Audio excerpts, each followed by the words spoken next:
vamos a seguir ahora con la pancita llena, esperemos no dormirnos en general. Bueno, ¿en qué habíamos quedado? Habíamos quedado en el, recordemos, vamos a ir al anterior, para así hacemos.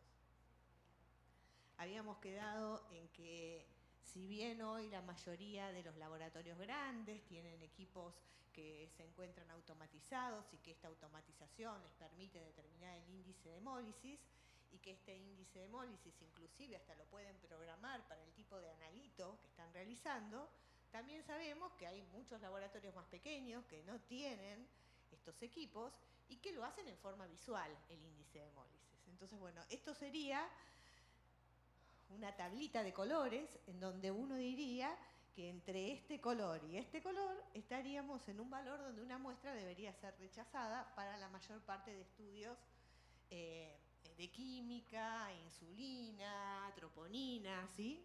Obviamente cada laboratorio, de acuerdo al inserto, lo va a determinar. Entre 100 y 200 miligramos por decilitro sería el punto de corte en donde uno debería evaluar si es una hemólisis in vivo, si es in vitro y recitar al paciente.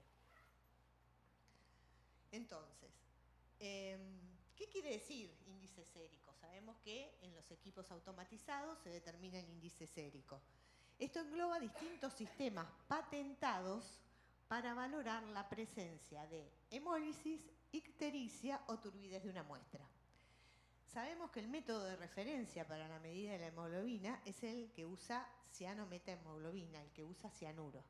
Pero bueno, teniendo en cuenta que el cianuro es muy tóxico, con el tiempo se ha dejado de utilizar esto y la mayoría de los analizadores utilizan métodos que no tienen cianuro y que en lugar de eso utilizan el espectro de absorción de la hemoglobina para cuantificar mediante espectrometría directa la concentración de hemoglobina de la muestra.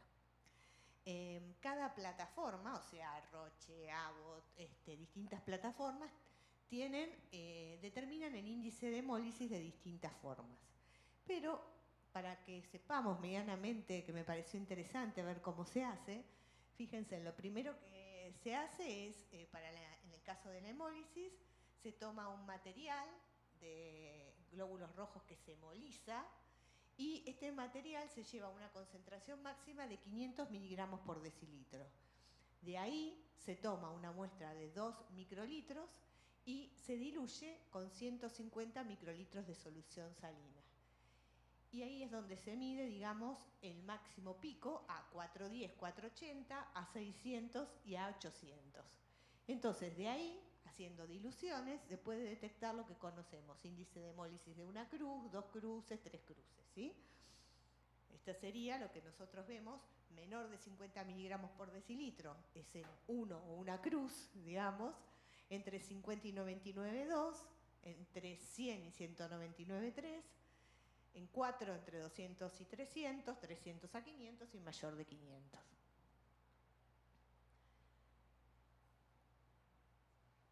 A ver, sí, creo que esto. Bueno, ¿cómo impacta entonces la hemólisis en los resultados del laboratorio? ¿Cómo podemos decir, de qué nos podemos tomar para decir esta muestra, por la hemólisis que tiene, más allá de que estamos en la duda, no tenemos un equipo que nos mida el índice sérico, estamos en la duda si esa hemólisis es válida, esa muestra es válida para determinarlo o no?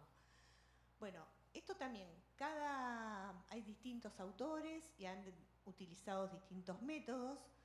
Hay muchos que lo que utilizan es el criterio de variabilidad biológica para ver si el resultado entre esa muestra con una ligera hemólisis con respecto a la muestra sin hemólisis tiene diferencia significativa. Es decir, si tiene sentido volver a recitar al paciente y sacarle la muestra.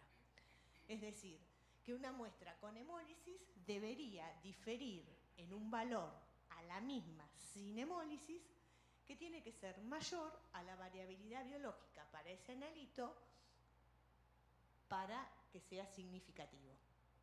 Es decir, acá les puse la fórmula de variabilidad biológica, que es 1.96, recuerden que es porque ubica el 95% de la significancia, por el coeficiente de variación analítico del ensayo al cuadrado, más el coeficiente de variación intraindividual, que estos saben que se sacan de tablas, que se pueden encontrar, y esto es la raíz cuadrada de todo esto. Entonces, si yo tengo, supongamos, una troponina ligeramente hemolizada, y yo conozco el valor con el que venía ese paciente, supongamos que es un seguimiento de la troponina, si el valor anterior, que no estaba hemolizada, con este que estaba hemolizado, supera el valor de variabilidad biológica para ese analito, tengo que decir que en realidad no es ese valor, sino que en realidad tendría que recitar la muestra, tendría que tomarle de vuelta la muestra. Acá tenemos una tabla, ¿sí?, donde hicieron la comparación del efecto de la hemólisis sobre las determinaciones habituales en química clínica en 4 estudios distintos, ¿sí? Entonces vemos que por un lado el grupo de LIPI utilizó un hemolizado de sangre total y que lo mezcló con suero de paciente. ¿Cómo determinó la hemoglobina? Por el método del cianuro. Y de ahí lo que vio fue, tomó como criterio para ver la significancia clínica entre un valor y el otro, el error sistemático deseable para ese analito. Y el instrumento que usó fue un modular Roche. Por ejemplo, tenemos el grupo de Aguilar, que utilizó hemolizado de Matías, lavados, y los ajustó con agua. Usó como método para determinar la hemoglobina el índice sérico.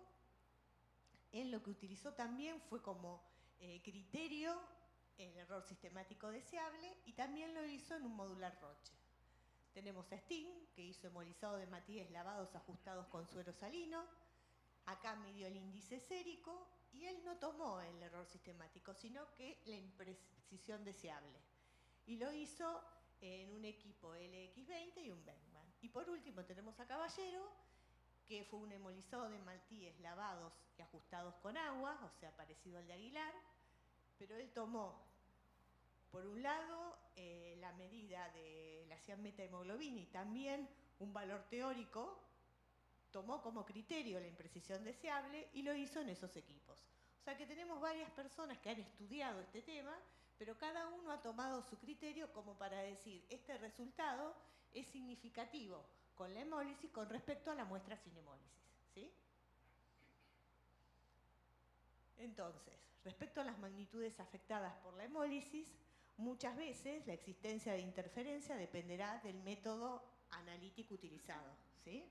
O sea, no es lo mismo, lo que pasa que muchas veces uno cuando recita una muestra hemolizada para una determinación termina haciendo todo el resto de las determinaciones por la nueva muestra. Y es recomendable que cada laboratorio verifique la información que los proveedores suministran respecto a las interferencias por hemólisis en las condiciones reales de trabajo. Este es otro trabajo que me pareció interesante para aquellos laboratorios que no tienen equipos automáticos que miden índices de hemólisis. Esta gente lo que hizo fue ver cómo podía ver la hemólisis de una muestra de suero trabajando con las tiras de orina. Entonces, lo que hicieron fue trabajar con 40 muestras de plasma no hemolizados, 25 muestras hemolizadas, tomaron como índice de hemólisis mayor a 0,3, eso lo midieron, sí, por un aparato, un Roche creo que era. Y entonces lo que hicieron para poder utilizar las tiras de orina es hacer una dilución de ese plasma o de ese suero, 1 en 1000 con agua, para que pueda entrar en el rango de determinación que medía la almohadita de las tiras de orina. Y entonces hicieron un estudio de correlación con las muestras, las midieron por un lado por el aparato Roche y por otro lado con las muestras de orina. Y sacaron como conclusión en que había una muy buena concordancia, fíjense en que hubo un 95,4% de concordancia, buena sensibilidad, que era de 1, una especificidad de 0,93, con un valor predictivo negativo de 1 y un valor positivo de 0,89, cuando compararon con el índice de hemólisis de Covas, y que en general dijeron que la concordancia acumulada, es decir, de las muestras negativas con respecto a las positivas, con la tira fue de 75,4%. Me pareció interesante para aquellos laboratorios chicos cuando tienen la duda de decir, esta muestra parece que estuviera hemolizada o no, o está histérica y no lo puedo ver, Por ahí se podía hacer este estudio con las tiras de orina y con algún laboratorio que se le pueda medir, le pueda dar el valor medido por el índice de hemólisis y después se mide por la tira y poder saber si lo pueden usar. Bueno, hasta acá llegamos con las muestras hemolizadas, ¿sí? Podríamos hablar de otros casos, de pacientes difíciles, pero bueno, a veces depende del paciente que tengamos, va a ser el resultado que nos dé de la muestra. Vamos a ver un poco qué pasa con las muestras coaguladas. Con respecto a la toma de muestra, sabemos que es muy parecido a todo lo que hablamos antes, ¿sí? Vamos a ver qué cosas pueden hacer que una muestra se coagule.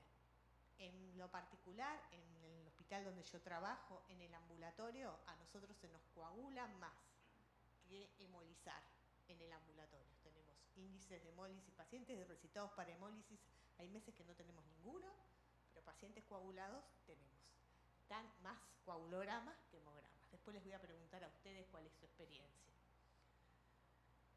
Bueno, ¿cuáles son las causas de una muestra coagulada?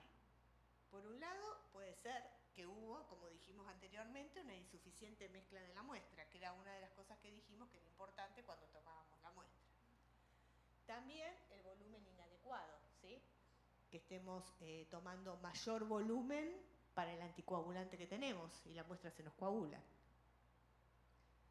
La extracción difícil y prolongada. Sabemos que si estamos buscando una vena, no la encontramos, producimos activación y posteriormente la muestra, por más que parece que salga en el tubo, después va a llegar al sector coagulada.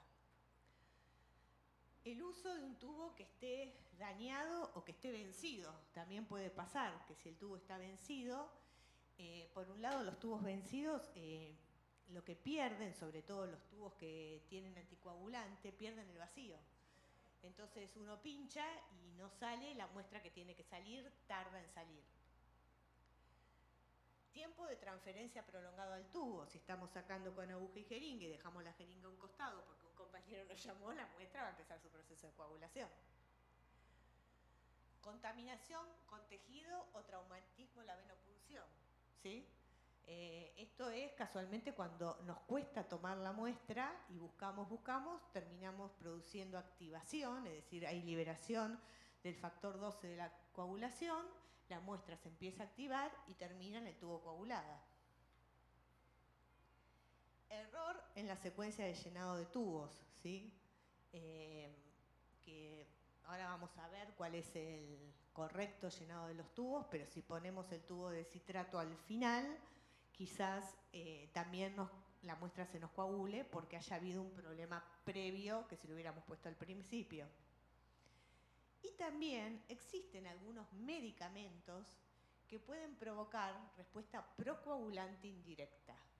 Por ejemplo, la epoetina, ¿sí? Que son agentes estimulantes de la eritropoyetina que se le dan a los pacientes.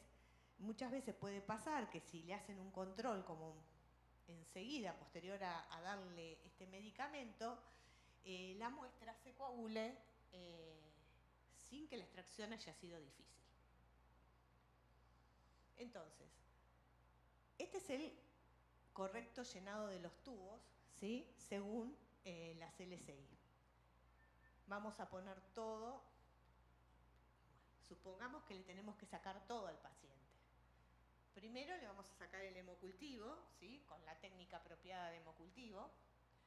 Posteriormente viene un tubo sin aditivo, sobre todo si el paciente tiene un tubo de coagulación después. Lo que hace este tubo sin aditivo, sobre todo si no le sacamos el hemocultivo, que no siempre se lo vamos a sacar, es descartar esa porción de sangre que estaba como activada en el momento del pinchazo, ¿sí? Después viene el tubo con citrato, después viene el tubo con activador del suero, el tubo de heparina. Si el paciente tiene un gas, viene el tubo, la jeringa para estado ácido base, que tiene heparina también. Luego viene el tubo con hepta y luego viene el tubo con fluoruro, ¿sí? Saben que esto años atrás era distinto.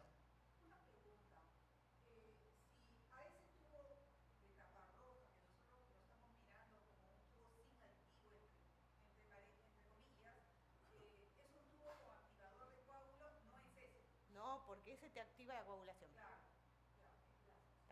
Muy bien la pregunta. Generalmente en los laboratorios no sacamos este tubo antes que este. Díganme quién lo saca antes. Yo no. Porque es un tubo que va a descarte, es un tubo que no se usa y que en general aumenta el costo. Entonces, en los privados, obviamente, no te van a dejar sacar un tubo que no se usa. Y si tenemos el tubo como activador de coágulo, ¿en qué posición El amarillo, el amarillo. o puede ser amarillo? Sí, es el tubo el amarillo es el tubo con gel. Con activador del coágulo y gel. O sea, todo lo que vaya a ser suero va a ir después del citrato, antes que la heparina y antes, obviamente, que el lepta. ¿Sí? Años atrás, si hay gente de mi época, a nosotros nos habían enseñado que primero venían los tubos con anticoagulante. Se sacaban primero los tubos que tenían anticoagulante y después se sacaban los sueros. Luego se vio que el lepta es muy contaminante, ¿sí? Entonces, que el lepta, que generalmente tiene potasio, ¿sí? Es lepta de potasio, va a tender a que si hay un contacto de la sangre con el lepta, o sea, o de la jeringa o del tubo con el lepta, pueda contaminar después el suero. Y aunque parezca que locura, pensemos como que la cantidad de potasio que nosotros tenemos en nuestro organismo no supera los 5.000 equivalentes por litro. Y el lepta tiene muchísimos más gramos, digamos, en ese poquito de anticoagulante. Por eso es la razón de que esta es la manera correcta de tomar los tubos, ¿sí? Yo sé que el tubo sin aditivo no toma nadie, o bueno, ojalá que alguien lo tome. Habría que tomarlo, ojo, habría que tomarlo porque yo creo que a veces las muestras se activan o se coagulan porque uno en ese primer tubo está tomando el tubo con citrato sin haber descartado, ¿sí? Entonces, ¿cuáles son las razones? Un poco las que dijimos recién. Contaminación cruzada, ¿sí? Diferentes aditivos pueden interferir con las pruebas específicas. Por ejemplo, el lepta puede quelar el calcio, afectando pruebas de coagulación también, ¿sí? Aparte de lo que yo había dicho antes del potasio. Precisión en los resultados. Garantiza que los resultados no sean afectados por la presencia de aditivos de otros tubos. Normativas y estándares. Bueno, el CLSI establece pautas para garantizar la calidad de las muestras y la seguridad del personal que manipula las muestras. ¿Sí? Bien. Tenemos otra causa que nos puede llevar a error, que es cuando estamos tomando, o sea, el mal llenado de los tubos. ¿Sí? Por ejemplo, en el caso de los tubos de coagulación. Los tubos de coagulación, sabemos que la relación es 1:10 o una parte de anticoagulante, 9 partes de sangre. Y eso está estandarizado.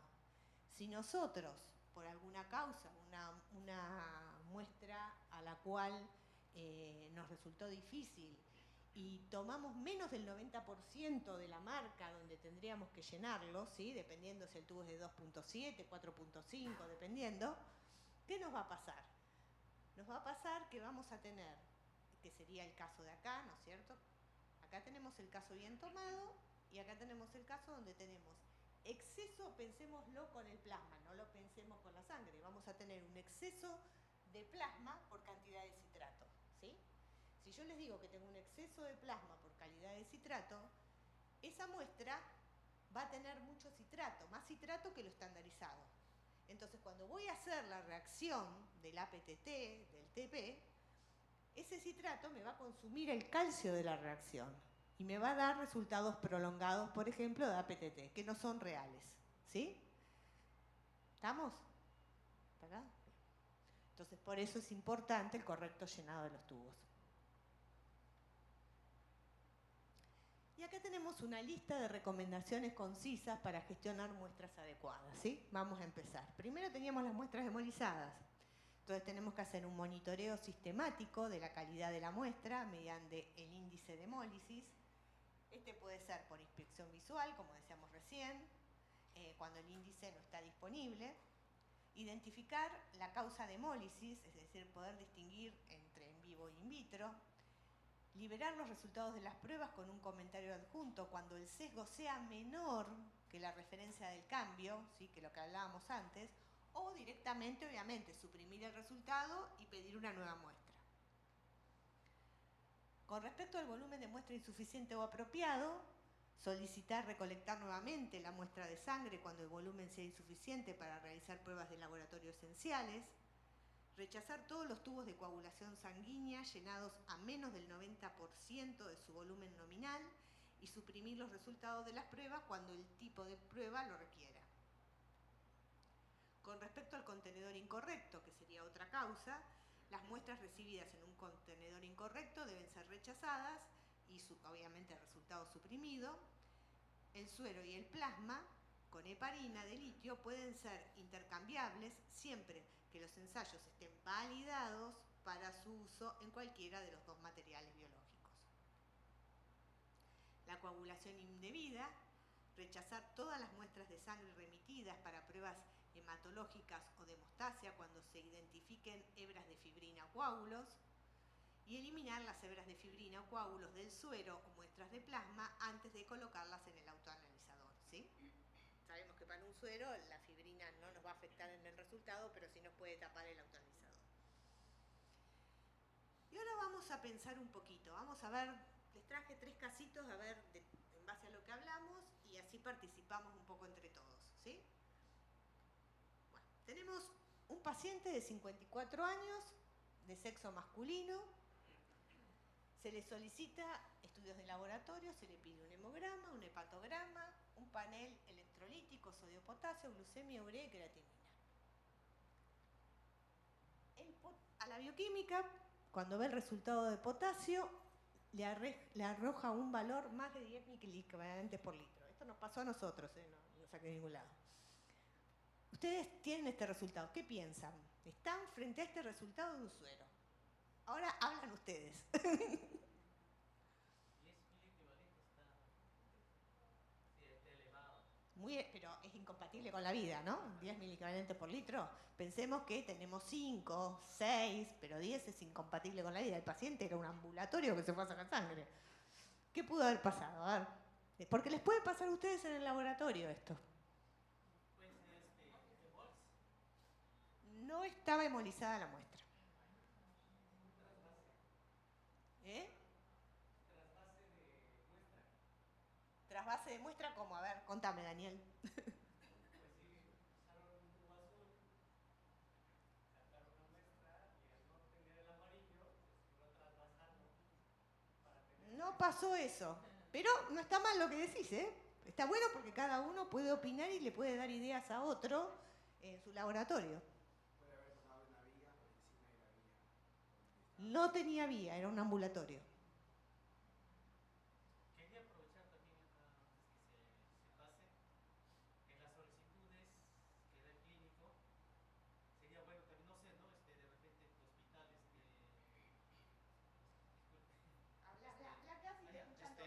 sino que en la solicitud, ¿no? Que pide el clínico, yo no digo que si no sería una buena señal para nosotros que trabajamos en el laboratorio para que pongan el diagnóstico también. Ya sería un filtro, ¿no? Por ejemplo, ahí veríamos, ¿no? Qué diagnóstico tiene, ¿no? Como un presuntivo, ¿no? No tanto definitivo, también puede ser, ¿no? Y eso sería ideal, que todo lo podamos tener. Nosotros tenemos la suerte que tenemos historia clínica informatizada, entonces, bueno, lo tenemos, pero el paciente que viene caminando con una orden, no siempre el médico le pone el diagnóstico. Si bien quizás las prepagas, obras sociales, los seguros sociales, muchas veces piden diagnóstico para autorizar ciertos estudios. Bueno, a ver, vamos, opinen. A ver, doctora. ¿Cómo? Estamos por ahí. Pero yo ahora les voy a contar y van a decir no se puede creer y van a ver. Fíjense, ¿qué hace la bioquímica? La bioquímica dice, me da 10 miliecquivalentes por litro el potasio, le voy a medir un calcio. Fíjense cuánto le da el calcio, incompatible con la vida. O sea que ahí hubo una contaminación, pero no una contaminación como nos pensamos. Se piensa en una posible contaminación con esta, ¿está bien? Bueno, pero fíjense, esto lo hizo la bioquímica del sector. Dijo, no, voy y hago el calcio. Entonces viene con el calcio y con el potasio extracciones. Dice, A ver, ¿qué pasó? Nosotros tenemos trazabilidad, podemos ver quién le sacó sangre, buscamos al extraccionista, le había sacado manual, y después recuerda, se habla con la técnica y recuerda haber agregado el resto de sangre de la jeringa después de haber cargado el EPTA. Le cargó el suero. Le cargó el EPTA, le quedó un poco de sangre y se lo volvió a meter al suero. ¿Entendieron? Sacó la sangre manual, cargó primero el suero, porque ya saben que tienen que cargar primero el suero. Después cargó el EPTA. Y como le quedó sangre en la jeringa, porque era manual, fue y recargó el suero. Y lo contaminó. ¿Es contaminación? Sí, pero no la contaminación que nos pensamos. Fue un error de ella de decir, no voy a tirar la sangre, ¿sí? O haber cargado una ceroteca, nosotros cargamos a veces un segundo tubo de suero para guardar. No había ceroteca, por lo tanto no pudimos ir a buscar el otro suero para ver cómo estaba, porque ella, como le había quedado un volumen que no era tan grande, se lo agregó al tubo principal. Llévenlo porque alguna vez les puede pasar. Bien. Sigamos. Paciente de 62 años, sexo masculino, se solicita estudios de laboratorio. Lo mismo, hemograma, hepatograma. Esta es una rutina que tenemos en el hospital que se llama rutina clínica. Entonces los médicos cuando tienen que pedir, piden rutina clínica. El APTT, ¿sí?, arroja un resultado de 81 segundos sin antecedentes con un TP normal. Tírenme ideas.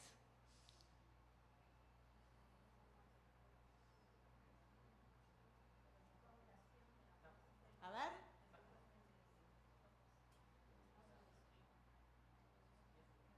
El llenado del volumen del tubo no fue el adecuado, tal vez elevado o tal vez corto.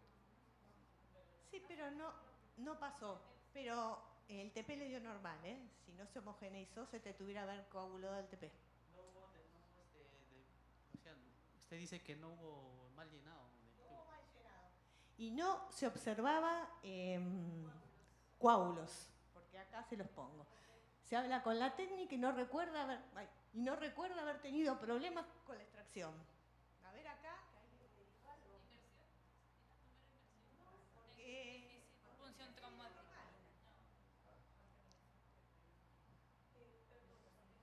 Justo le iba a preguntar, en la anterior caso, cuando toman con jeringa y si hay pruebas coagulométricas, ahí ya no estaría bien cargar, ¿no es cierto? O sea, tomar con jeringa y luego cargar el tubo celeste. ¿Es prudente hacerlo? Si no te queda otra, sí.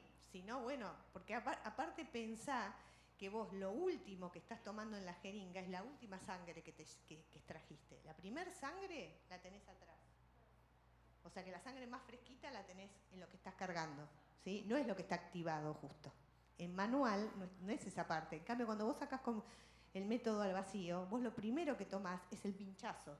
Y ahí viene la activación y ahí es donde la muestra se te puede coagular o activar. Por eso es importante el tubo de descarte. No, la primera tomás el tubo de coagulograma. Lo primero que cargas siempre es el coagulograma. Después el suero y después el EPTA. Ese es el orden. Aún cuando fuera con la jeringa. Sí, sí. El llenado de tubos es igual para método al vacío o método manual. O abierto, como también se llama. No sé cómo lo llaman acá. Sí, técnica abierta. Sí, técnica abierta o técnica... Bien. ¿Alguna otra idea?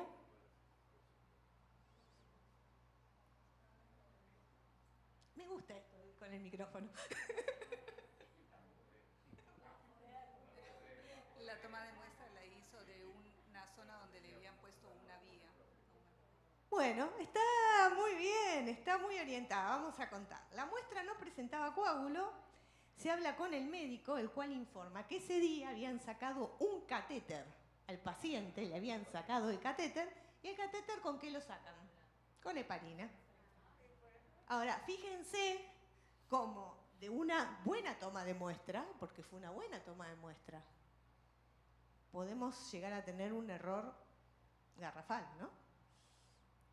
porque la verdad, si el laboratorio no se para, mira antecedentes, se fija, le manda al paciente 81 segundos de KPTT, el médico le manda a hacer anticoagulante lúpico, le manda a hacer dosaje de factor 8 de la intrínseca.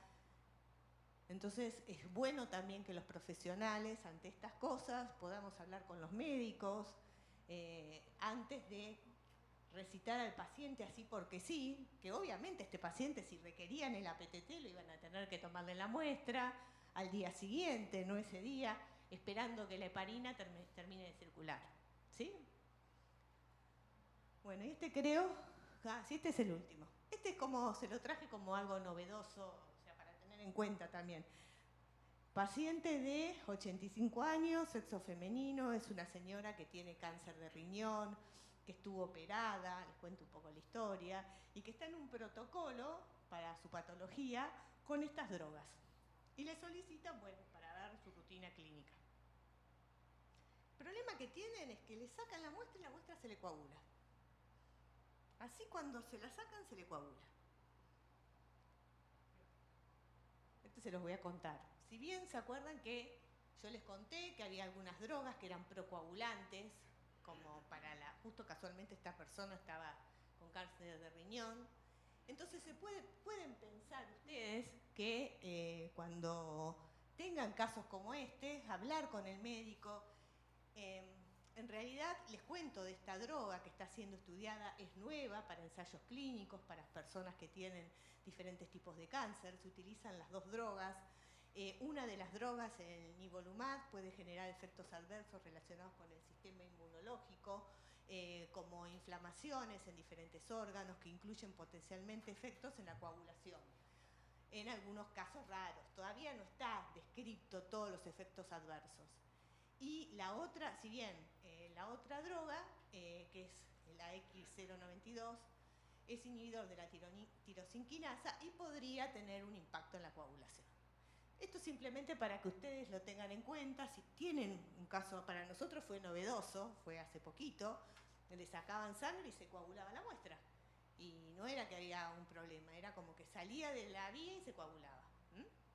Bueno. Bien. Ahora vamos a seguir un poquito me van a aguantar un poquito más, pero vamos a pasar a la etapa de indicadores de preanalítica. Sobre todo un poco les voy a traer mi experiencia, qué es lo que hacemos en el laboratorio, a dónde los aplicamos y la ventaja de esto y cómo nos ayudó a nosotros para ir mejorando un poco. Bueno, ¿por qué medir nuestro proceso? ¿Sí? Porque eso es, como hablaba la doctora antes, un poco que los indicadores lo que nos ayudan a ver es dónde estamos parados y cómo está nuestro proceso. Si no medimos, no entendemos lo que está pasando. Si no se entiende, no se controla. Si no se controla, no se puede mejorar. ¿Sí? ¿Están de acuerdo? Bien. Los indicadores, también un poco como hablaba Luciana, a la hora de que un laboratorio quiere establecer un indicador, tiene que saber que tiene que ser útil, tiene que ser preciso, tiene que ser fiable, tiene que ser oportuno. Busquemos indicadores fáciles, que podamos sacar resultados de nuestro sistema, que no tengamos que ir a... Yo he contado arbolitos para indicadores, como digo, porque no tenía un sistema al principio que me ayudaba a sacar cantidad de pacientes o a sacar cantidad de hemolizado. Ahora estoy un poco mejor, pero bueno, intenten de que sea algo que les sea fácil de determinar, que aborde una problemática real, algo que nos está pasando. Estamos viendo que estamos llamando más pacientes al mes. Bueno, nos sentamos, el grupo de personas encargado de preanalítica, el director siempre va a estar el director del laboratorio en esto, y analicen, mira, a ver, empecemos a ver de alguna manera cuántas muestras hemolizadas tenemos y recitamos por muestras hemolizadas del total de sueros, o de protocolos, si es más fácil protocolos, cuántos protocolos por protocolo. Que sirva para plantear obviamente una acción de mejora. Y las especificaciones de los indicadores se establecen basándose en consensos internacionales, en consenso entre laboratorios. Recordemos que la preanalítica hace muy poco que se están evaluando los indicadores de calidad, de resultados históricos o de datos bibliográficos. Un indicador tiene que ser específico, tiene que ser medible, tiene que ser accionable, relevante y tiempo oportuno. Es decir, un indicador tiene que ser inteligente, ¿no es cierto? En inglés, smart. Mejor que esto, imposible. Acordémonos de smart y vamos a saber cómo tiene que... La única palabrita que nosotros en español la hacemos con E y ellos con S es específico. Bueno, entonces, ¿qué es una especificación de calidad? Y sobre todo cuando hablamos de la preanalítica, que es lo mismo que hablar en la analítica. Si una especificación de calidad es un valor cuantitativo que cuando se excede requiere la adopción de medidas correctivas. Bueno, la Confederación de European Federation of Chemistry and Laboratory, la EEFLM, en el año 2015 se reúnen en Milán y dicen, bueno, nosotros tenemos que determinar las especificaciones de calidad de la fase extraanalítica, es decir, preanalítica y posanalítica. Y vamos a seguir los mismos lineamientos jerárquicos que seguimos para las especificaciones de calidad para las fases analíticas. ¿Cuáles serán estos? Resultados clínicos, variabilidad biológica y el estado del arte. Entonces ellos deciden que como acá no tienen ni variabilidad biológica para la preanalítica ni resultados clínicos, tomar como esto el estado del arte, ¿sí? Que les parecía que era lo más fácil con los cuales iban a poder determinar un intervalo de calidad, una especificación de calidad. Entonces se propusieron 3 niveles de especificaciones de calidad, siguiendo el modelo de Pfizer analítico, ¿sí? Estas eran las de primer nivel, eran resultados individuales por debajo del percentilo 25 de la distribución de valores, lo que representaba la mejor prestación. Es decir, ellos lo que dijeron es vamos a dividirlos en 3 niveles. Aquellos que tengan las mejores especificaciones de calidad las vamos a poner de menor a mayor. Pensemos, yo para que lo entiendan, pensemos en ahora lo vamos a ver después en la tabla, en un porcentaje, ¿sí? Porcentaje de hemólisis. Entonces vamos a distribuir los laboratorios que nos van a mandar los resultados en menor a mayor, los que tienen menos porcentaje de hemólisis hasta los que tienen mayor, y vamos a dividirlo por percentilos. El percentilo 25, ¿sí?, van a ser aquellos que tienen las mejores especificaciones. El percentilo 50 va a representar la especificación común y la más frecuente. Y el percentilo 75 va a representar el peor desempeño, ¿sí? Imagínense una listita donde diga, no sé, 0,1, 0,2, 0,3, 0,4 de hemólisis por ciento y después la dividen por percentilo. Asimismo, se puede emplear otros niveles como el percentilo 10 para designar los laboratorios excelentes, o sea, esos que tienen muy poquitos errores, y el percentilo 90, aquellos que tienen la mayor cantidad de errores, que dice peor desempeño. Bien.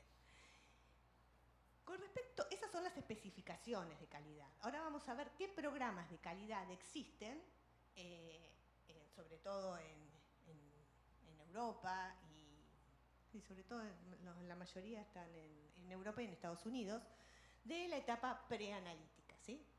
Están los de tipo 1, que son registros de procedimientos, ¿sí? Entonces, son programas de calidad en donde lo que se piden, el programa pide registros de procedimientos. Las organizaciones que tienen estos programas, como ven ahí, es la Sociedad Española de Química Clínica de España, NOCLUS de Noruega, INSTAN de Alemania y Lab Quality de Finlandia. Y ahí están las páginas donde uno puede entrar y puede ver a qué se refiere ese tipo de indicador. Los de tipo 2 son distribución de muestras que simulan errores, es decir, uno se inscribe en este tipo de indicador, que son solamente 2. Por ejemplo, preanalítica de sueros, índice, ¿sí?, el índice de, estábamos hablando recién, de hemólisis, está el WECAS del Reino Unido, y programas de garantía de la calidad para índices séricos, que también de la Sociedad Española de Química Clínica, que es España. Después están los de tipo 3, que es registro, acá te mandan una muestra que simulan errores. El otro son tus registros, es decir, registro de errores y eventos adversos, que el laboratorio en forma voluntaria se anota y los registra.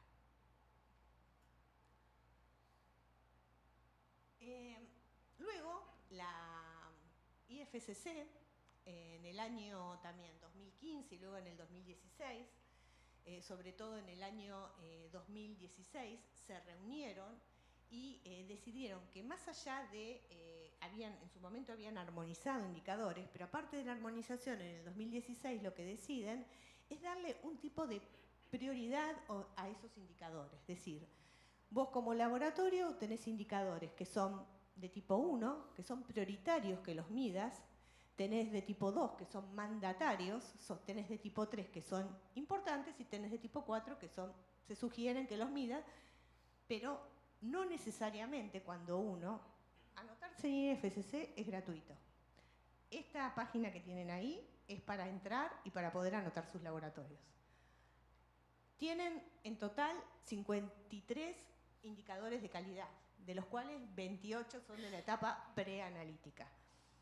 Tienen, como dice ahí, 6 de la analítica, 11 de la posanalítica, 5 de monitoreo de procesos de soporte y 3 de monitoreo de resultados. Uno no es que se tiene que anotar e informar todos. Uno toma el indicador en el cual quiere participar, ¿sí? Y hay indicadores, cuando entran, es por mes, otros es 4 veces al año, otro es una vez al año. Por ejemplo, en el caso de los de analítica del control de calidad externo, hay un indicador que es el que recuerdo ahora, es una vez al año uno tiene que decir qué porcentaje de controles de calidad externos dieron fuera de tu requisito de calidad con respecto al total. Por ejemplo, acá les traje 3 de preanalítica, ¿sí? Uno es porcentaje, número de muestras mal, o sea, de muestras que no tuvimos éxito al tomarlas o inapropiadas, con respecto al número total de muestras. Esto sería todas las muestras. Uno también podría pensar si puede hacer protocolos, número de protocolos que tuvimos que recitar sobre total de protocolos. El otro es porcentaje de muestras que fueron rechazadas debido a la hemólisis, sobre el total de muestras que fueron chequeadas para la hemólisis. Y el otro es porcentaje, número de muestras coaguladas, sobre el total de muestras con anticoagulante que fueron chequeadas para ver si tenían coágulos. Esto es un ejemplo. Ya les digo, hay 28, o sea que uno puede ir mirando cada uno. Y acá, por ejemplo, les traigo cómo la evaluación de indicadores de calidad del Programa de Garantía de Calidad de la Sociedad Española de Medicina de Laboratorio, cómo informa ellos los resultados. Que esto no es lo mismo que IFSC. Esto es la Sociedad Española y lo otro es IFSC. En este caso, fíjense, ellos para las muestras hemolizadas, ¿sí?, les dan 3 opciones. Les dicen número de muestras hemolizadas libres de hemoglobina, dice, con hemoglobina libre, disculpen, mayor a 0,5, visual, sobre el total de muestras hemolizadas. El segundo caso dice número de muestras con hemoglobina libre mayor a 0,5 sobre el total de muestras, o sea, detectadas por un índice automatizado sobre el total de muestras chequeadas para hemólisis. O sea, te dice, o las chequeas visual, el segundo caso es, no, lo hago por índice sérico, y el otro es número de muestras rechazadas por hemólisis, acá ya no me habla de un índice, sobre el total de muestras chequeadas para hemólisis, ¿sí? O sea que uno puede optar por cualquiera de los 3 en este caso. Y acá tenemos lo que yo les decía. Ellos tienen especificaciones. La especificación alta, la de mayor calidad, fíjense en que son aquellos que están en un valor menor o igual. Vamos a tomar el ejemplo de las muestras que fueron chequeadas por índice de hemólisis. ¿Sí? Este de acá. Dice que los que están en una especificación de calidad buena son aquellos que tienen 0,67% o menor de muestras rechazadas por índice de hemólisis. Aquellos que están en una peor posición son aquellos que tienen un valor de 2,760 o mayor de eso, son los que están en la peor situación. Y los comunes son aquellos que están entre 0,670 y 2,760. Y después tiene otra tablita al lado. ¿Qué dice la otra tablita? El porcentaje de laboratorios que estuvieron en ese requisito. Entonces, siguiendo con el mismo ejemplo, este no me marca, siguiendo con el mismo ejemplo, tenemos que aquellos que tuvieron una muy buena performance en la hemólisis, digamos, fueron 24,14 porcentaje, 24% de laboratorios. Aquellos que estuvieron en la media, fíjense que es casi el 50%, 46%. Y aquellos que tuvieron una peor performance fueron un 29% de laboratorios. Lo mismo pueden ver abajo, el porcentaje, el número de muestras con coágulos sobre el total de muestras con anticoagulante. Tenemos, en este caso no tienen 3, tienen uno solo, obviamente, porque se te coagula o no se te coagula la muestra y la mirás. Tenés que la mejor especificación son aquellos que tuvieron un porcentaje de muestras coaguladas igual o menor a 0,117%. Los peores son los que tuvieron un porcentaje mayor o igual a 0,517. Y en el medio está la mayoría. Y con respecto a los laboratorios, un 32% estuvo en la mejor especificación, un 47% en la media y un 21% en la peor. ¿Sí?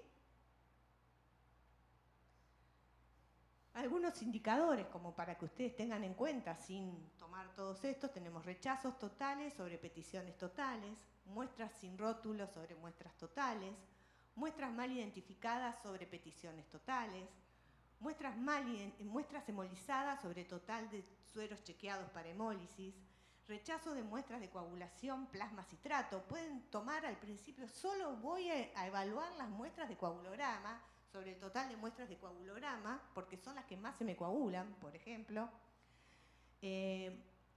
Muestras de coagulación, plasma citrato no recibidas, sobre el total de muestras de hemostasia, muestras de coagulación de plasma citrato con volumen insuficiente sobre muestras de hemostasia y muestras de coagulación plasma citrato coagulada sobre muestras de hemostasia.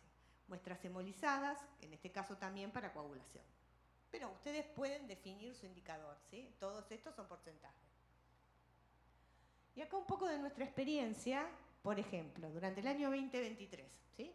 Nosotros tuvimos 74.771 protocolos, ambulatorios. Protocolos son pacientes que vienen. Cada paciente es un protocolo. Si el paciente viene 2 veces, son 2 protocolos. ¿Sí? Recitamos 313 protocolos durante todo el año. Esto lo hacemos mensualmente. ¿Sí? Yo ahora lo junté. Y de las muestras coaguladas, tuvimos 131 muestras que recitamos por coaguladas.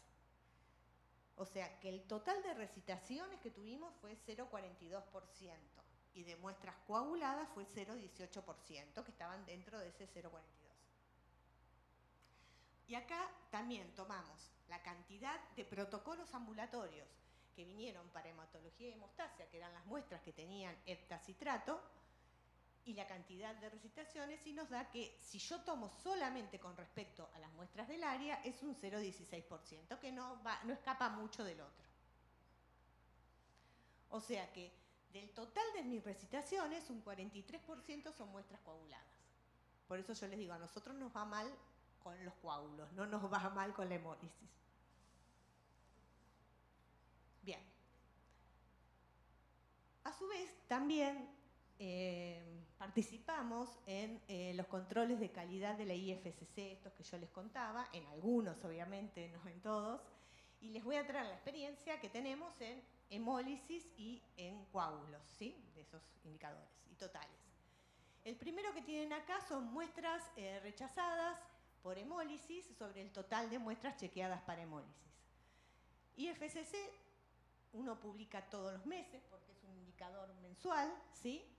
Y luego va a tener el resultado a fin de año. O sea, a fin de año va a tener toda esta tabla donde les va diciendo. ¿Qué les dice? Vamos a mirar arriba. Le dice el total de datos que nosotros publicamos, que fueron 12, uno por mes, cuál fue nuestra media y cuál fue nuestro mínimo y máximo, el intervalo mínimo y máximo. Nuestra media fue 0,014, por eso les digo, no tenemos mucha hemólisis. Y nuestro intervalo fue entre 0,06 y 0,021. Hubo meses que tuvimos 0, y esto es verdad, no es mentira. No llamamos a un paciente por una muestra hemolizada. Esto es, nos comparan con la gente de nuestro país, de Argentina, ¿sí?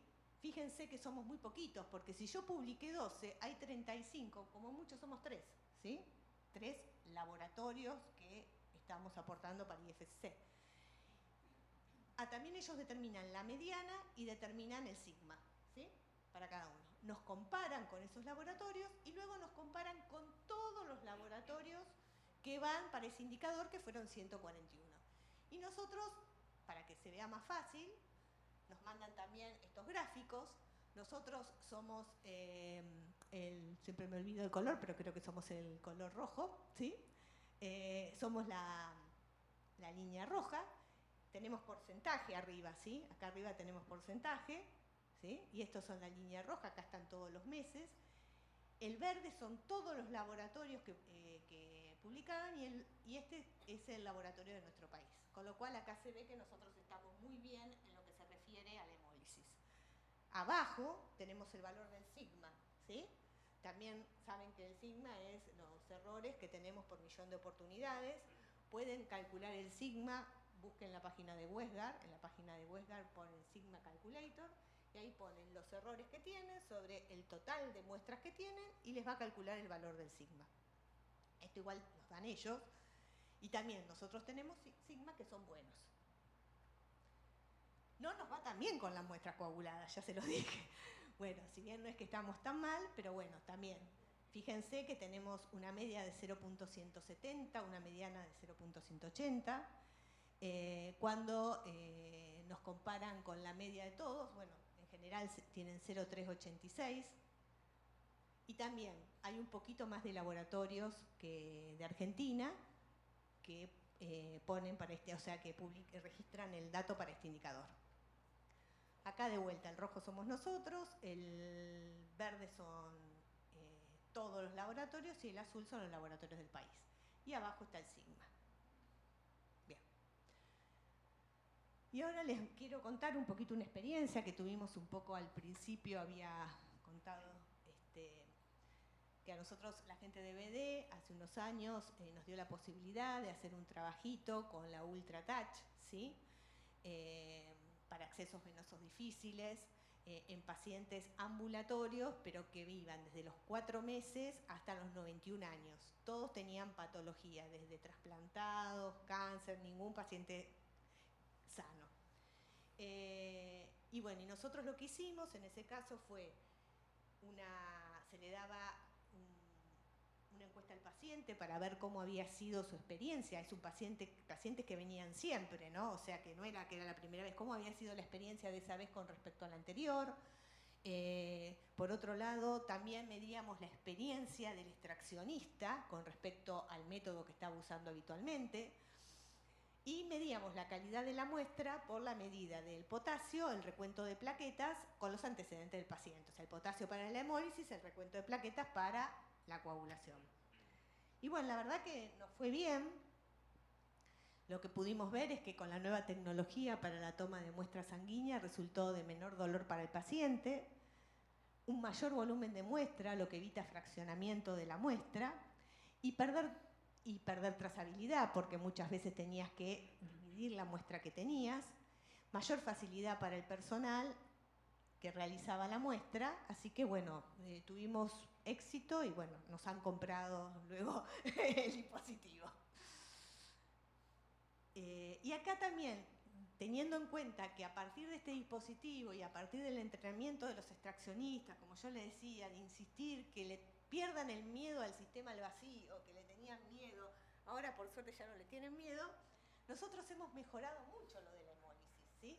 Fíjense que yo acá les traje, desde el año 2018 hasta el año 2023, cómo hemos disminuido el porcentaje de hemólisis a lo largo de los años, ¿sí? Y bueno, y obviamente también ha aumentado nuestro valor de sigma. Y eso es porque se trabaja más con sistema al vacío y que con jeringa y aguja.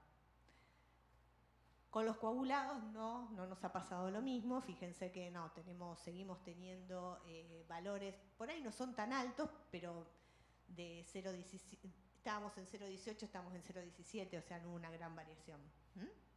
Y los sigmas están entre 4,5, 4,3. También les traigo esto, sáquenle una foto. El único problema es que está en inglés para los técnicos y para ustedes también, yo lo hice. Estaría bueno, yo quiero tratar de traducirlo, hacerlo en castellano. Este es un curso la Federación Europea de Química Clínica con respecto a las recomendaciones para la toma de muestra venosa.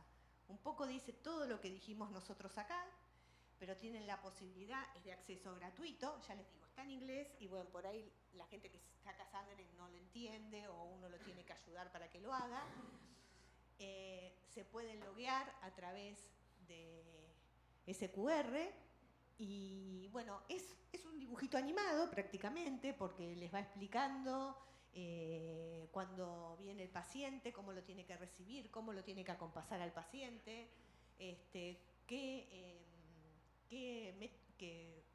cómo higienizar la zona donde va a poner el brazo, cómo tiene que preparar el material previo a la toma de muestra, cómo tiene que hacer la correcta identificación de paciente, ¿sí? Pues cómo toma la muestra, cómo saca el torniquete al minuto para que no seguir teniéndolo. ¿Qué más? Bueno, también cómo lo despide al paciente y qué cosas les dice. La verdad que está muy bueno, porque a su vez, en esto que estamos hablando de las acreditaciones y la capacitación de nuestro personal, el hecho de tener esto no es poca cosa para un laboratorio acreditado que los técnicos hayan hecho este tipo de curso, nosotros mismos, porque nosotros tenemos que acompañarlos a ellos. Bueno, y acá llegó lo mío. Ahora quiero un poco de ustedes que me digan, ¿quiénes trabajan con indicadores de calidad para evaluar, seguir e implementar la mejora de sus procesos preanalíticos? Y aquellos que implementaron indicadores y vieron algunos cambios en sus procesos. Todos ustedes.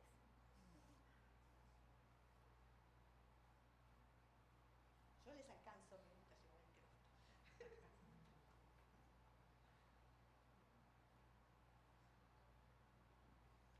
Buenas tardes. Sí, quería comentar un poquito en referencia a los indicadores que trabajamos acá en Perú, ¿no? Nosotros nos regimos a través de la norma técnica peruana, la NTP 072, y en base a ello siempre tenemos unos indicadores que obligadamente tenemos que cumplir. Digo obligadamente porque, bueno, es la norma por la cual nosotros nos regimos, ¿no? Sin embargo, podría decir que la utilidad de esta norma no es, o de estos indicadores, si son obligatorios, sí, pero no nos son muy fructíferos, podríamos decir, ¿no? O sea, personalmente yo no he encontrado mejoras que aplicar con estos indicadores, pero como son por norma, obligados a cumplir, ¿no? Entonces, bueno, por ahí va mi comentario, tal vez un poco detractor al respecto, pero sí, yo creo que en base a algunas otras actividades hemos podido realizar otros indicadores con los cuales sí hemos podido mejorar alguito, ¿no? Entonces, bueno, estamos sujetos a las normas peruanas, así que no sé en cuántas otras instituciones podríamos encontrar alguna mejora en base a estos indicadores. Gracias. No, muchas gracias a vos. ¿Alguien más?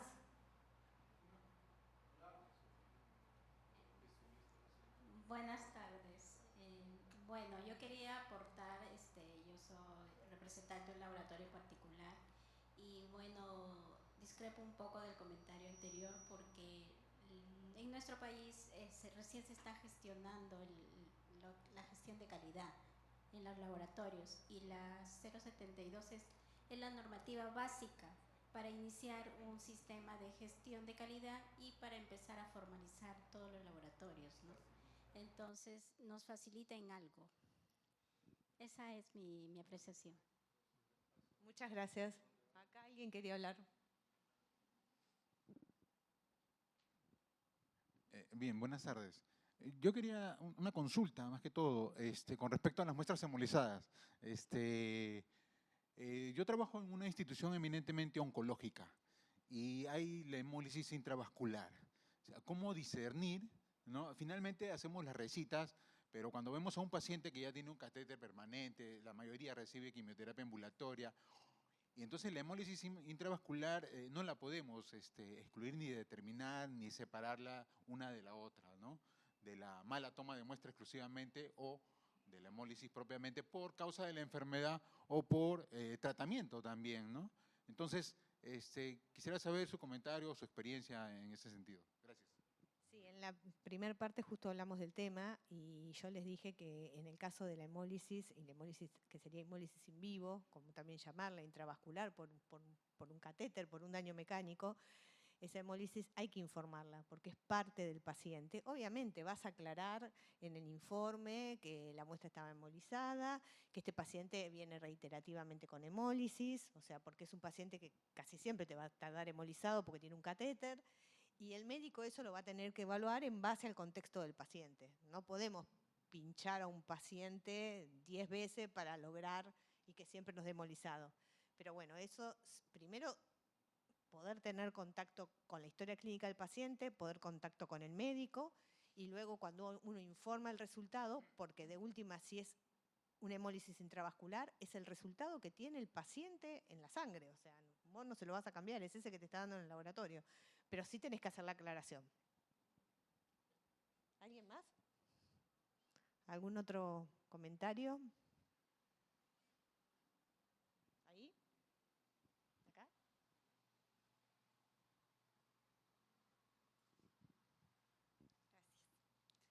Bueno, buenas tardes. Quería contarles también nuestra experiencia nosotros en el hospital, 2 de mayo. Tampoco medíamos antes nuestros indicadores, pero hemos empezado a medir, digamos, con más énfasis a partir de este año, desde julio aproximadamente, y nos hemos basado también en lo que es la FLM. Hemos tomado en cuenta sus especificaciones de calidad y los indicadores que nos ponen de referencia. Y la verdad, pienso que nos está yendo bien en el hecho de que estamos empezando a registrar como laboratorio las no conformidades que tenemos, ¿no? Entonces estamos empezando a conocer de forma más real todos los problemas que se presentan. A veces sabemos que tenemos muestras coaguladas, que tenemos muestras hemolizadas, pero cuando no lo medíamos, pues no sabíamos exactamente qué cantidad teníamos, ¿no? En cambio ahora sí, ¿no? Y cada vez, desde julio, observamos que incluso su registro es menor, ¿no? Cada vez tenemos más registro de las no conformidades, ¿no? Y a pesar de que va en contra de nuestra meta, digamos, nos alegra porque significa que el personal se está comprometiendo un poquito más, ¿no? Y entonces se está registrando todas las no conformidades que se puedan encontrar. Eso por un lado, y segundo, porque esto se necesita un trabajo en conjunto, un trabajo en equipo con todas las áreas del laboratorio, ¿no? Porque para poder identificar esas no conformidades, pues entra acá en juego la parte preanalítica, la parte analítica, la parte posanalítica. Entonces tiene que haber un compromiso de todos, ¿no? Justamente para poder identificar esto. Y bueno, eso también estamos observando, mayor compromiso de todo el personal de laboratorio y claro, la mayor cantidad de indicadores son de preanalítica y justo acá tenemos a la doctora Pamela también que ve la parte de preanalítica y entonces con los resultados de los indicadores pues también la doctora tiene más coordinación digamos con su personal, ¿no? Mostrándoles los resultados de los indicadores y qué cosas tenemos que mejorar, ¿no? Entonces, yo creo que estamos ganando una experiencia buena con los indicadores que estamos implementando y que lo que nos ha dado de orientación la FLM es bueno, ¿no? Es bueno, porque nos da especificaciones de calidad y tenemos con qué compararnos, ¿no? Muchas gracias. Tal vez de resaltar también el compromiso. Nosotros veníamos trabajando, ahora realmente es un trabajo en conjunto, como dice la doctora, de todas las áreas, ¿no?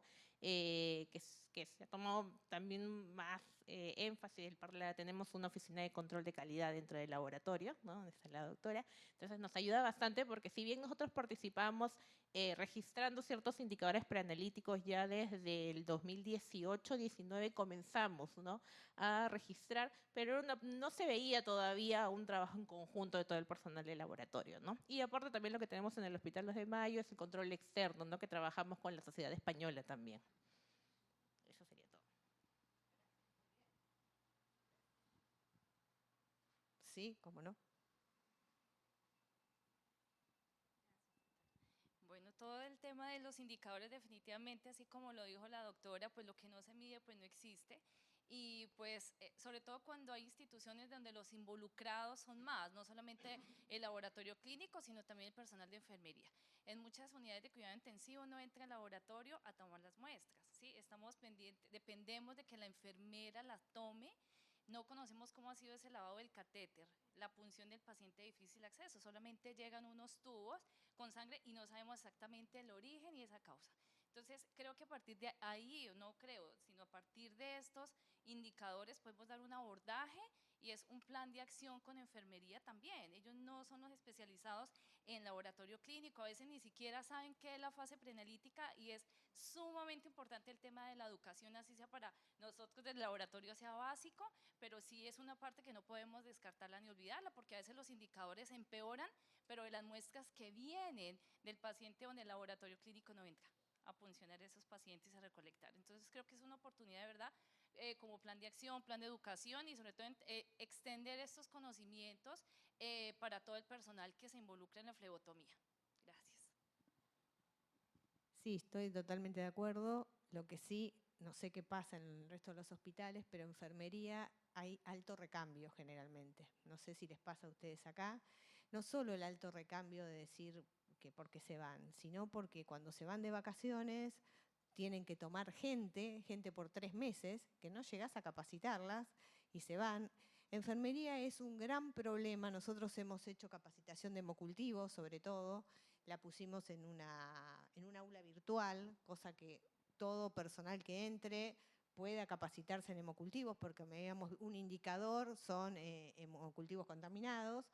Entonces, bueno, hicimos esto para que llegue a todos, el hospital tiene un aula virtual y bueno, se subió ahí la presentación y parte de la capacitación de la enfermera que entra, el hospital tiene unas enfermeras que son las enfermeras educadoras, entonces parte de esa educación la tienen hecha en el aula virtual y están obligadas a hacerla. Lo que pasa que a veces es muy difícil para todas las muestras. Pero bueno, es obvio, enfermería, médicos que también toman las muestras, estudiantes, los que están en un hospital y en un hospital universitario, hay gente que no conoce que está tomando las muestras. Uno conoce, nosotros en internación, sí, es verdad, la mayor parte de las muestras las tomamos nosotros, pero en las unidades de neonatología no entra un extra. Está solamente la enfermera con ese neonato, es el único que lo toca por una cuestión de infección. Lo mismo que las vías, tampoco las toca el laboratorio las vías, las tocan los médicos de la UCI. Y ahí es donde se hace muy difícil llegar, como decíamos, el preanálisis y llegar es difícil. Sí, buenas tardes. Primero, felicitarla por la excelente presentación y la experiencia que nos hace llegar. Yo vengo del Hospital Hipólito Unanue, es un hospital del Estado. Soy Gladys Patiño. Nosotros, al igual que los hospitales, estamos implementando. Esa es la gran realidad. Nuestro punto de quiebre cuando hacemos los indicadores para muestras hemolizadas, lipémicas o coaguladas es pediatría. Neopediatría, porque es un sistema abierto.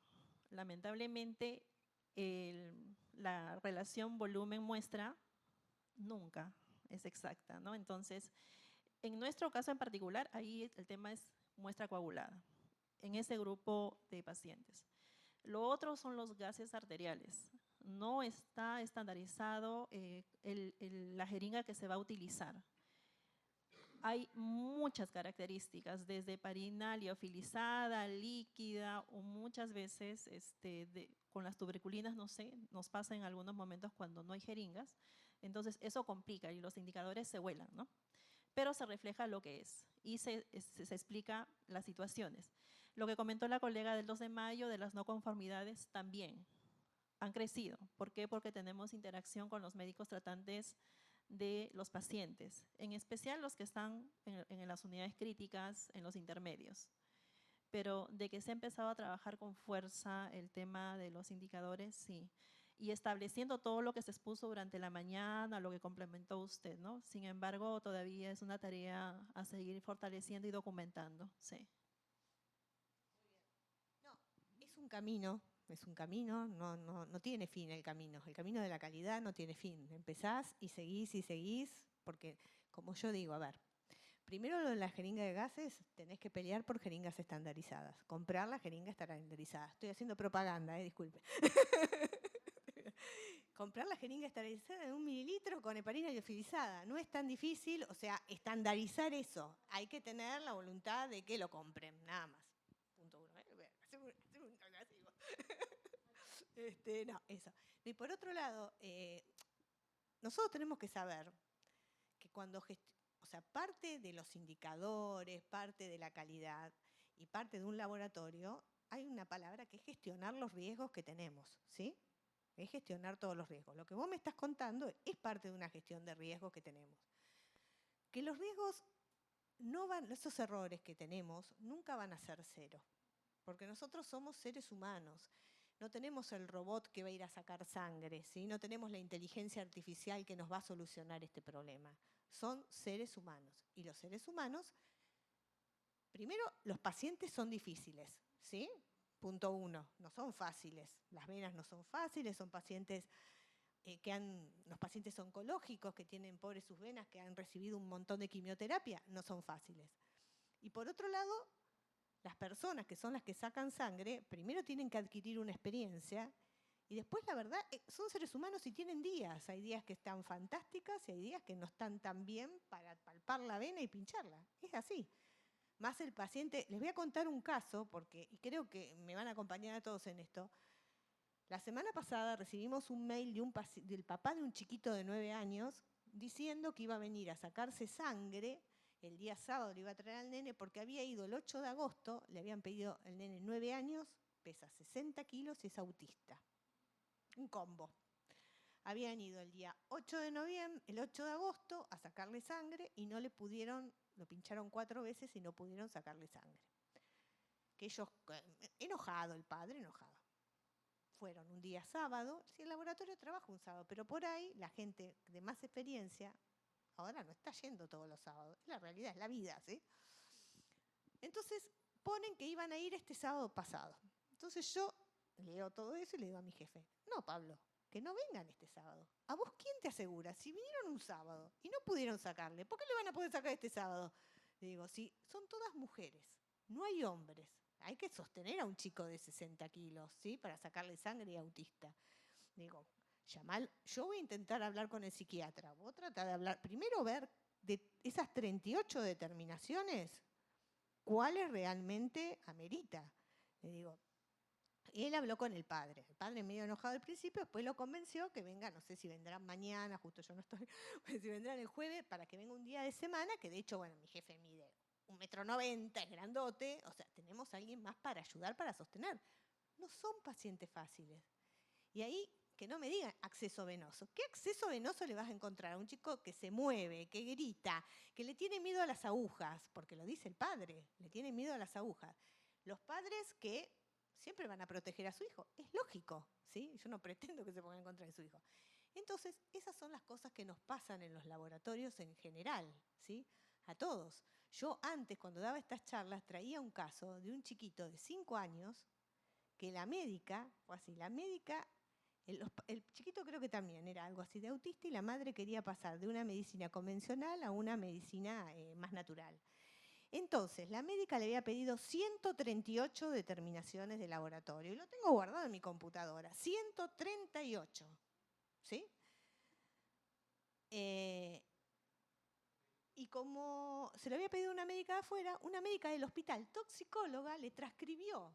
O sea que lo vieron varios médicos ese estudio. Nadie se le pasó por la cabeza que un chico de 5 años, le pedían todo, todo lo que se les ocurra.